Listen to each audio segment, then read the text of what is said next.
Hello বন্ধুরা, শুভ সকাল। Arpita daily ব্লগে তোমাদের সবাইকে অনেক অনেক স্বাগত, অনেক অনেক ভালোবাসা জানিয়ে আবার একটা নতুন ভিডিও শুরু করে দিচ্ছি। তো আজকে হচ্ছে শনিবার। তো আজকে আমি আর ডেইলি ব্লগ শ্যুট করিনি সকাল থেকে, কারণ সকাল থেকে অনেক কিছু ঘটে গেছে যেটা আমি তোমাদের সঙ্গে শেয়ার করতেও পারবো না। যাই হোক, বাদ দাও এগুলো। তো মানে একটাই কথা আমি বিশ্বাস করি, সবার উপর ভগবান। ভগবান যদি কারো পাশে থাকে, কেউ কারো ক্ষতি করতে পারে না। তো প্রত্যেকদিন তো ডেইলি ব্লগ দিই, তো আজকে একদম একটা অন্যরকম দেবো। আজ একটা দারুণ রেসিপি বানাবো। এর আগে আমি একদিন লাইভ ভিডিওতে তোমাদের সঙ্গে অলরেডি শেয়ার করেছিলাম, খেতে খুব ভালো হয়েছিল। তো সে না, লাইভে না, ভিডিওতেই বোধহয় শেয়ার করেছিলাম। তো যাই হোক, টাইটেল থাম্বনেল দেখে তো বুঝেই গেছো কি রান্না বান্না হবে। তো যেটা লাগবে, সেটা মেইন উপকরণ হচ্ছে চিংড়ি মাছ। সেটা চলো কিভাবে কি করব না করব তোমরা দেখতে থাকো, তোমাদের খুব হেল্পফুল হবে। আর রান্নাটা কিন্তু অত্যন্ত সুস্বাদু হয়ে যায়, মানে কি বলবো, এতটা ভালো হয়, তোমরা নিজে না বানালে বুঝতে পারবে না। তো চলো আর বকবক না করে পরে কাজে লেগে পড়ি। তো এই রান্নাটার মেইন উপকরণ হচ্ছে এই যে চিংড়ি মাছ। তো চলো এখন এই মাছটার বিশেষ কিছু বাছতে হবে না, শুধু মাথাগুলো বাদ দেবো আর তোমার লেজের দিকটা, ব্যাস তাহলেই হবে। চলো কোতলায় গিয়ে মাছটা চটপট বেছে নিই।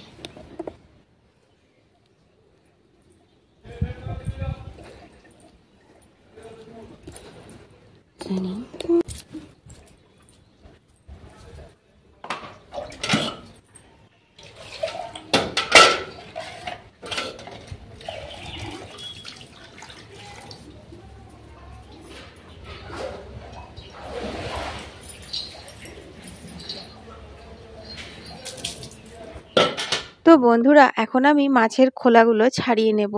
আসলে কি বলতো, চিংড়ি মাছ না, এটা একটু বড় বড় সাইজের চিংড়ি মাছ। এটা খোলা শুদ্ধ বাটা যাবে না শিলনোড়াতে, আর মিক্সিতে পেস্ট করলেও এটা কিন্তু সেরকম ভালো লাগবে না, সফট হবে না। যেগুলো কুচো চিংড়ি হয় সেগুলো খোসা না ছাড়িয়েও কিন্তু বেটে রান্না হয়। আমি আগেরবার কুচো চিংড়িরই করেছিলাম চিংড়ি মাছের মুইঠাটা, কিন্তু এবারে চিংড়িটা অনেক বড় বড়, এটা হচ্ছে বাগদা চিংড়ি।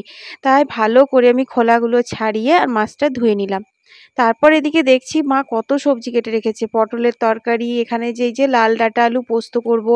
কালকে সকালে তোমাদের ব্লগে দেখিয়েছিলাম না, একজন দিয়ে গেছিলো লাল শাক, তারই ডাঁটা। আর এটা হচ্ছে শাকটা, শাকটা ভাজা হবে।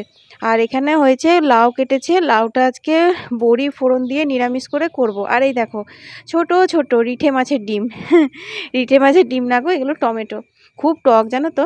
আর এই দেখো কালকের ভিডিওতে দেখেছো তিলগুলো বের করেছিলাম, বড়া করা হয়নি, সেটা আজকে কিন্তু বেটে বড়া করবই করব। তো দেখো এখানে আমি কড়াইয়ের মধ্যে এখন লাউটা ভাপাতে দিয়ে দিচ্ছি। তো কুকারে করে লাউ করলে দেখবে লাউটা একটু টক টক লাগে, কিন্তু কড়াই করে যদি রান্না করা হয় না, খেতে খুব ভালো হয়। আর ভালো হয়েও ছিল, কারণ আমি তো রাত্রে এডিট করছি। তো দেখো নুন হলুদ অল্প একটু জিরে গুঁড়ো আর একটা তেজপাতা দিয়ে এটা ভাপাতে দিয়ে দিলাম। এবার চলো, চিংড়ি মাছটা এখনো বাটা হয়নি, ওটা বাটা লাগবে, তো ওটা বেটে নিগা। বিয়ের পর যখন প্রথম এ বাড়িতে এসেছিলাম, তখন রান্নাঘরের দায়িত্ব শাশুড়ি মা দেয়নি, কারণ শ্বশুর মশাই হার্টের পেশেন্ট ছিলেন। তো ওনার জন্য খুব হালকা পাতলা রান্না হতো, তাই মাই রান্না বান্না করতো। তবে হ্যাঁ, কাটা বাটার দায়িত্বটা আমার হাতে প্রথম থেকেই ছিল। তো সেই যে তখন থেকে বাটনা বাটা শুরু হয়েছে, এখনো পর্যন্ত বেটেই যাচ্ছি। তো এই দেখতেই পাচ্ছ, মাছ যেহেতু বাটলাম সেই জন্য এই ছোট শিলটাই নিয়েছি, কারণ বড় শিলটাতে আমরা আঁশ করি না, তোমরা তো জানো, কারণ আমাদের দুর্গা লক্ষ্মী কালী সমস্ত কিছু অন্নভোগ হয়, তখন অল্প স্বল্প আদা টাদা বাটা হয়, সেই কারণে আর কি। তো যাই হোক, দেখো এখন আমি ওই মাছ বাটার শিলটাতেই মানে রসুনটা আর আদাটা বেটে নিলাম, কারণ অনেকটা মাছ লেগেছিল। তোমরা মিক্সিতেও বাটতে পারো, তবে যাই বলো, শিলে বাটার স্বাদই আলাদা। তো দেখো এখন দিয়ে দিলাম হলুদ আর নুন চিংড়ি মাছ বাটাটাতে, আর দিয়ে দিচ্ছি হচ্ছে টেবিল চামচ আদা আর রসুনের পেস্টটা। তো এইটাতে খুব সুন্দর গন্ধ বেরোয় জানো তো, একটু রসুন না দিলে হয় না। তারপর পরিমাণ মতন বেসন, মানে যতটা পরিমাণ আর কি মাখো মাখো করতে লাগবে ততটাই দেবে। তো দেখো এখন মেখে নিয়েছি। আর এদিকে লাউটাও কিন্তু আমার সেদ্ধ হয়ে গেছে, চলো এবার ফোড়ন দিতে হবে। তো এটা কিন্তু আর তো কিছু মশলা দেবো না, এই যে দুটো শুকনো লঙ্কা নিয়েছি, ফাটিয়ে তেলের উপর দিয়ে দিলাম, সেন্টও বেরোবে, ঝালটাও হবে। আর অল্প একটু কালো সর্ষে, এটা কিন্তু আমাদের ঘরের সর্ষেটা। তো এটা হাতা দিয়ে একটু দলিয়ে দিচ্ছি, তাতে সর্ষেগুলো ফাটা ফাটা হয়ে যায় আর খুব সুন্দর একটা গন্ধ বেরোয় জানো তো। লাউ খেরো এই তরকারিগুলো এরকমভাবে করলে খেতে খুব ভালো লাগে। তারপর দিয়ে দিলাম হচ্ছে বড়ি, বড়িগুলো উল্টে পাল্টে ভালো করে ভেজে নিচ্ছি। এরপর সেদ্ধ করা লাউটা দিয়ে নাড়াচাড়া করে নামিয়ে নেব।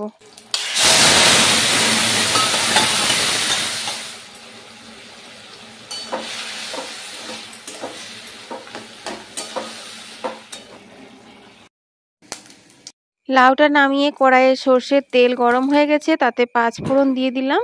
আর এরপর দিয়ে দিলাম 2টো চেরা কাঁচা লঙ্কা, তারপর দিয়ে দিলাম ডাঁটা আর আলু। আজকে কিন্তু আমি আলুগুলো সেদ্ধ করে জল ঝরাইনি, আজকে একটু কষিয়ে চাপাবো, কারণ ডাঁটা দিয়ে না এরকমভাবে কষিয়ে পোস্ত বানালে খেতে খুব ভালো লাগে জানো তো। আর দেখো এখন দিয়ে দিলাম স্বাদ মতো নুন। ডাঁটাগুলো দেখতে মোটা মোটা, কিন্তু ডাঁটাগুলো খুব কচি ছিল, খুব সুন্দর কিন্তু সেদ্ধ হয়েছে। তো বন্ধুরা, তোমাদের কার কার ডাঁটা আলু পোস্ত খেতে ভালো লাগে গো? তো চলো, ডাঁটা আলু সেদ্ধ হতে হতে আমি পোস্তটা চটপট করে বেটে নিই।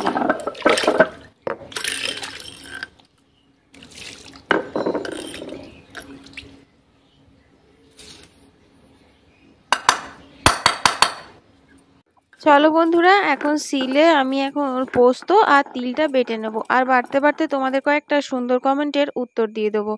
ঝাড়খণ্ড থেকে রত্না লিখেছে, অর্পিতা দিদিভাই তোমার ভিডিও আমি রোজ দেখি, তোমার ভিডিওতে আমার আর আমার ছেলের নামটা নিও। আমার নাম রত্না আর আমার ছেলের নাম হচ্ছে রতন। বাহ, তোমাদের মা ছেলের নামটা খুব ভালো মিশেছে গো দিদিভাই। তো এই যে তোমার আর তোমার ছেলের নামটা নিয়ে নিলাম, ঠিক যেন আমার বুবলা আর বুলটি সেরকম, তাই না? তো দেখো বন্ধুরা, তোমাদের সাথে গল্প করতে করতে বাটাও হয়ে গেছে, এদিকে আমার পোস্তটাও সেদ্ধ হয়ে গেছে। আলু ডাঁটা পোস্ত দিয়ে নাড়াচাড়া করে নামিয়ে নিচ্ছি। তো এইভাবে কিন্তু গ্রীষ্মকালের দিনে ডাঁটা আলু পোস্ত খেতে খুব ভালো লাগে। আর এই যে তিলটা বাটা হয়েছিল, তার মধ্যে দিয়ে দিলাম স্বাদ মতো নুন আর অল্প একটু পেঁয়াজ কুচোনো। মায়ের জন্য নিরামিষ তুলে রেখেছি আগেই, মা তো পেঁয়াজ ছাড়া খাবে, তার জন্য। তারপর চলো, কলের জলগুলো চলে এসেছে, নিয়ে এখন।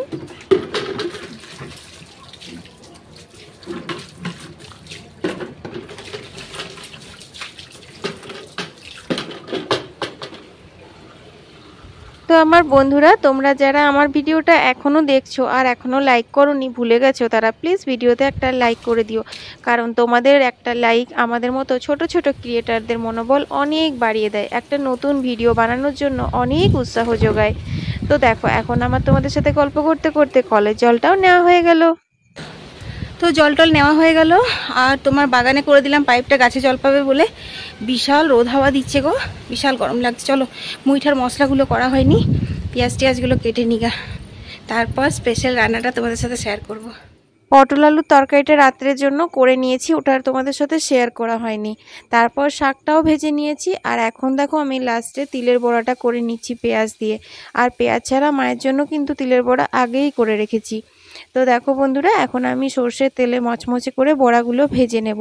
এই বড়াগুলো কিন্তু খুব সাবধানের সঙ্গে উল্টাতে হয়, যেমনটা পোস্তর বড়া সেই রকমই কিন্তু তিলের বড়া খেতে খুব ভালো লাগে পোস্তর চেয়ে। আর তিল খাওয়া কিন্তু খুব ভীষণ উপকারী জানো তো, চুলের জন্য বলো বা স্কিনের জন্য বলো বা হেলথের জন্য বলো, তিলের কিন্তু কোনো জুড়ির মেলা ভার।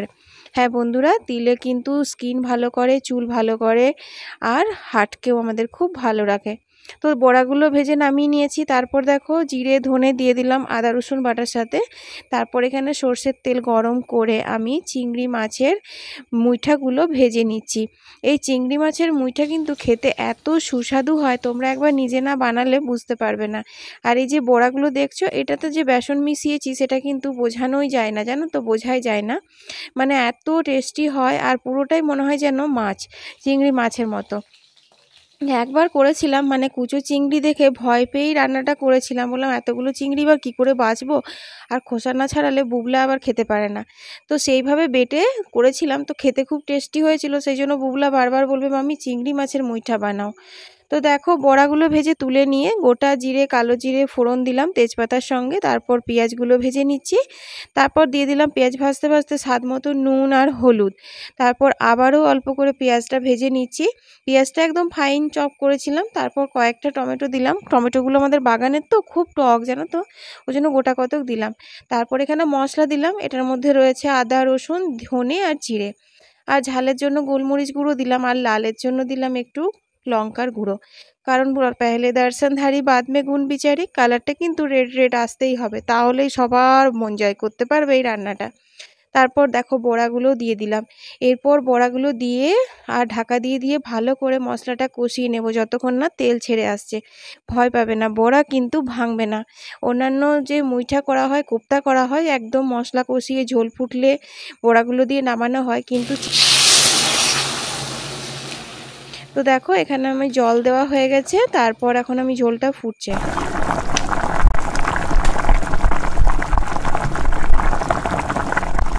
এরপর গরম মশলা দিয়ে চিংড়ি মাছের মুইঠা রান্না সুসম্পন্ন করলাম। যেমন স্বাদ তেমন গন্ধ বেরিয়েছে। তারপর আমি থালা সাজিয়ে বসে গেছি খেতে। বুবলা আর বুবলার বাবার খাওয়া দাওয়া হয়ে গেছে, এখন আমি খেয়ে নিচ্ছি। প্রথমে তো শাক দিয়েই খেতে হয়, তো তাই জন্য শাক দিয়েই খাচ্ছি। আর আজকে মায়ের জন্য নিরামিষ তুলে আমরা শাকটাতে রসুন ফোড়ন দিয়ে নিয়েছিলাম। সেদিন কোথায়, কালকেই তো পাট শাকে দিয়েছিলাম না, ঠিক সেইভাবেই। তো যাই হোক, শাক দিয়ে খাওয়া হতে না হতেই পুরো থালা একদম ফাঁকা হয়ে গেছে, দেখতেই পাচ্ছ। মানে মুইঠাটা এত সফট হয়েছিল আর এত টেস্টি হয়েছিল, কি বলবো। তো বন্ধুরা, ওই বেলাতে খাওয়া দাওয়ার পর একটুখানি শুয়েছিলাম, তারপর উঠে তোমার যেগুলো বিকেলের কাজ প্রত্যেকদিন তোমাদের সঙ্গে শেয়ার করি সেগুলো সব করলাম। আর আজকে স্পেশাল হচ্ছে এটাই যে ক্লিপ দিয়ে চুল বেঁধেছি। অনেকদিন পর আমি ক্লিপ এঁটে মানে মধ্যেখানে শীতে করে চুল বাঁধলাম। চুল মানে বিকেলবেলা হলে ব্যাস এরকম করে তুলে নিয়ে খোপা করে নিই, এটাই তো আমার স্টাইল, তোমরা তো জানোই। তো যাই হোক, রাত্রে তো পটলের তরকারি ওই যে বসালাম, মানে এখনো গ্যাসটা জ্বালিনি, ঠান্ডা ছাড়তে দিয়েছি, বের করেছি ফ্রিজ থেকে। আর হচ্ছে দেখো, আজকে একজন বুবলার বাবাকে ওখানে ডিউটির ওখানে এই যে সিমুই দিয়েছে, তো এই সিমুইটা পায়েস বানাবো। মানে সিমুই তো পায়েসই আমরা পায়েস বলি, অনেকে সিমুই বলে, যাই হোক ওটার হবে পায়েস। আর কয়েকটা রুটি করবো, এই তো। আর চিংড়ি মাছের মুইঠাটা অনেকটা রয়ে গেছে, কারণ এতগুলো নিরামিষ সবজি হয়েছিল, তার সাথে তো তোমার চিংড়ি মাছের মুইঠা 2-1 পিস করে খাওয়া হয়েছিল। দারুণ হয়েছিল, দারুণ দারুণ, তোমরা একবার অবশ্যই বানিয়ে খেও। তো সেই জন্য রাত্রে এখন করবো হচ্ছে শুধু রুটি আর ওই সিমুইটা। ভিডিওগুলো এডিট করব। এখন একটুখানি চাটা মুড়ি টুড়ি খাবো, মাকে দিয়ে দিলাম। বুবলা তো টিউশন থেকে এখনো আসেনি, এখন বাজে তোমার 7টা 20। তো বুবলার আস্তে আস্তে সে 8টা বেজেই যাবে। তো চলো, আজকে ভিডিওটা এখানেই শেষ করে দিচ্ছি। তোমরা আমার ভিডিওটা অনেক শেয়ার করে দাও আর একটা করে লাইক করে দাও। সবাই ভালো থেকো, সুস্থ থেকো, টাটা।